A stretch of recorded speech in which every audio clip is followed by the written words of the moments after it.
The galaxy had known peace for nearly 300 years under human rule.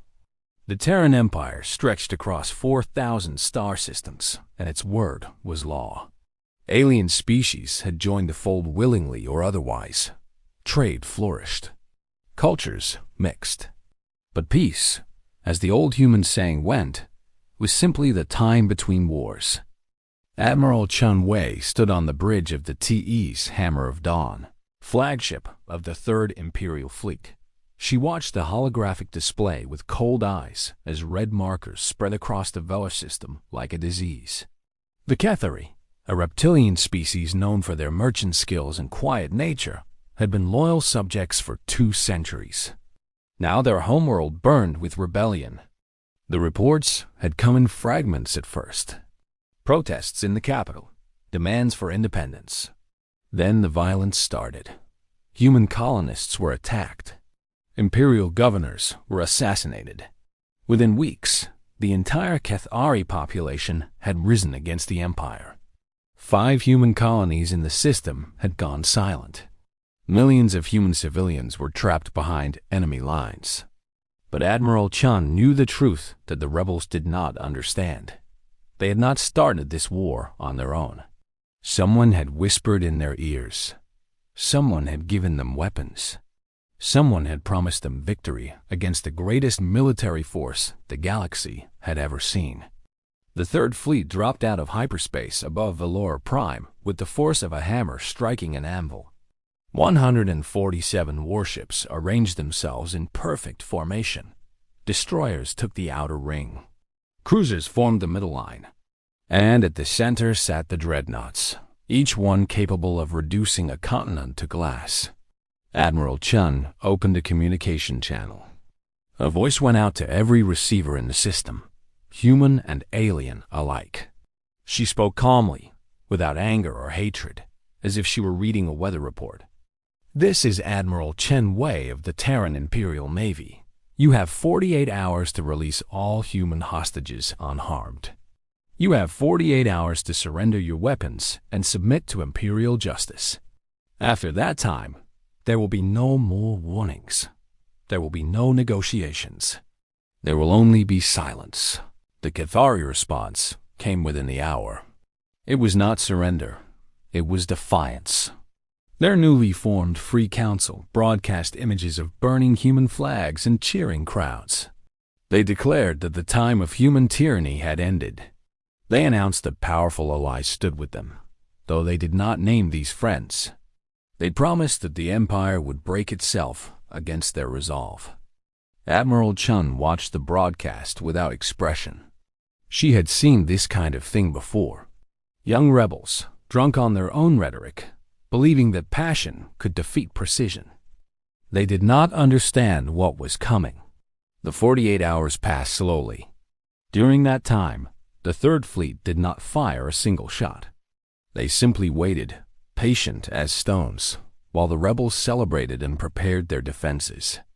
The Kethari brought out every weapon they had, old Imperial surplus, black market missiles, even a few converted merchant ships that they optimistically called a navy. Intelligence Officer Marcus Drake entered the bridge with a datapad. He was a thin man with quick eyes that missed nothing. He had spent the past 2 days tracking communications in and out of the system. Admiral, we've confirmed it. The Zethkai are behind this. Chun nodded slowly. The Zethkai were an insectoid species from the Galactic Rim. They had never accepted human dominance. For decades, they had lurked at the edge of Imperial space, watching and waiting. Now, they had made their move, using the Kethari as pawns in a larger game. Where are they? She asked. 3 light years out, a small fleet, 12 ships. They're waiting to see what happens. If we struggle here, they'll spread the word. Other species might think we're weak. More rebellions could follow. The Admiral understood perfectly. This was not just about one system. This was about maintaining the image of human invincibility that kept the galaxy in line. 4,000 star systems, hundreds of alien species, trillions of beings. The Empire could not police them all by force. It ruled through the certain knowledge that resistance was impossible. One crack in that image, and the whole structure might collapse.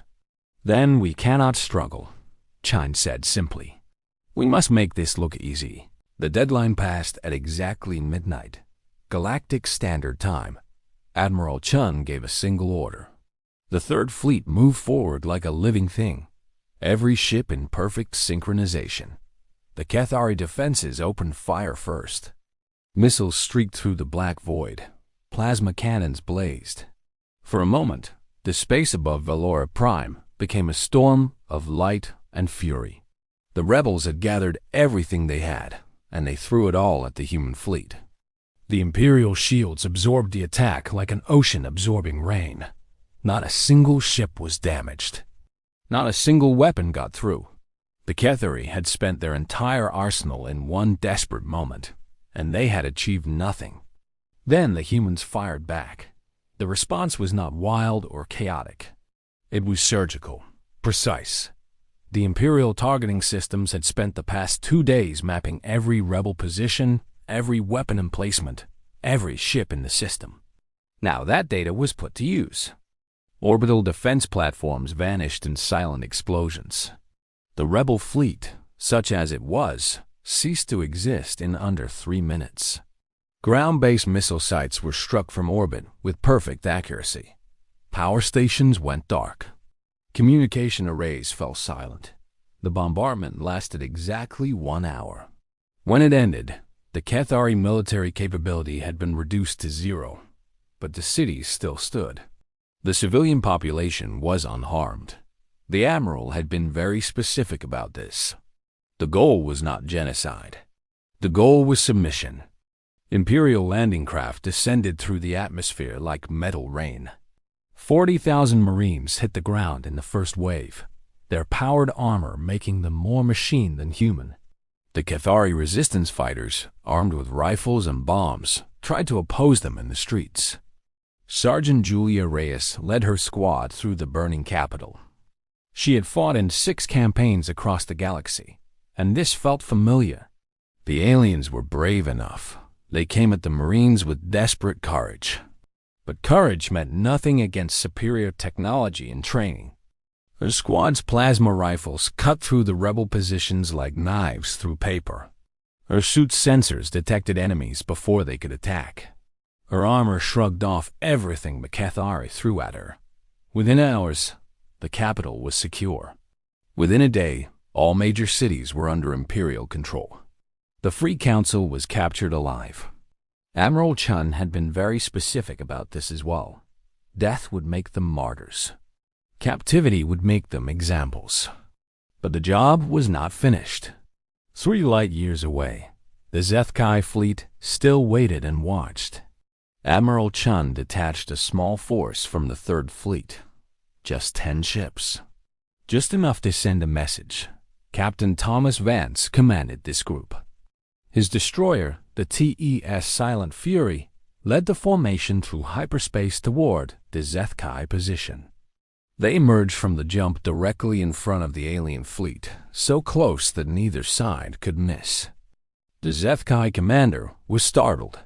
His ships scrambled into defensive positions, but they did not fire. They were observers, not combatants.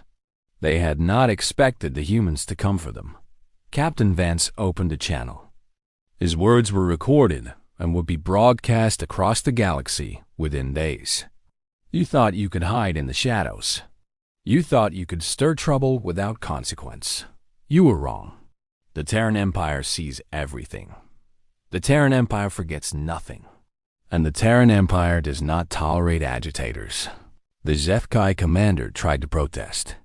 His people had done nothing openly hostile. They had not fired on any Imperial ship. They had not violated any treaty. By galactic law, they were innocent observers. Captain Vance smiled coldly. We are not here to debate law. We are here to deliver a lesson. The 10 Imperial ships opened fire simultaneously. The Zethkai fleet was caught completely by surprise. Their shields were not raised. Their weapons were not armed. They had truly believed that they were safe behind the veil of plausible deniability. The The battle, if it could be called that, lasted less than 90 seconds. All 12 HFY ships were destroyed. There were no survivors, no prisoners, no mercy. The message spread across the galaxy at the speed of light. Other alien species who had considered rebellion looked at the Velar system and thought again. The Cathari had been beaten in hours. The HFY had been punished for merely providing support. The cost of challenging human rule had just been made very, very clear. Admiral Chun returned to Earth 3 weeks later. She stood before the Imperial Council and delivered her report in the same calm tone she always used. The rebellion had been crushed. Order had been restored. The agitators had been identified and eliminated. The council members nodded approvingly. They had expected nothing less. The human military had been built over centuries of conflict, refined through wars against every kind of enemy the galaxy could produce.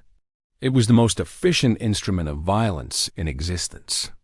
And it served one purpose above all others: to ensure that humanity remained supreme. On Valora Prime, the Cathari began the slow process of rebuilding their shattered society. The Imperial occupation would last a generation. Their children would grow up learning human history, human values, human language. By the time the occupation ended, they would be loyal subjects again, their moment of rebellion a shameful memory best forgotten. In the dark spaces between stars, other alien civilizations absorbed the lesson. Humanity was not cruel without purpose. Humanity did not seek to dominate for the pleasure of domination, but humanity would not tolerate threats to its rule. The peace of the Empire was not negotiable. Admiral Chen Wei retired from active service 5 years later. She had commanded the fleet for 3 decades, and she was tired. But she knew that her work would continue. Other admirals would take her place. Other fleets would patrol the spaceways. The Empire would endure. Because that was what humanity did. It endured. It adapted. It conquered. For 4,000 years, humans had spread across the Earth, fighting and building and expanding without end. Now they had spread across the galaxy, and they had not changed. They were still the same restless, ambitious, dangerous species that had climbed out of the African savanna so long ago. The alien races of the galaxy had learned this truth through bitter experience. Some had tried to resist. Some had tried to compete. Some had tried to hide. None of it had worked. Humanity was a force of nature, as inevitable as gravity and twice as unforgiving. The stars belonged to the Empire, and the Empire belonged to humanity. This was the way of things. This was how it had always been, and this was how it would remain until the last star burned out and the universe fell silent. The noise of rebellion might rise from time to time, as it had in the Velar system, but the Imperial fleet would always be there to silence it. That was the promise that held the galaxy together. That was the fear that kept the peace. And that was the truth that the Cathari and the HFY had learned too late. Humanity did not negotiate with agitators. Humanity crushed them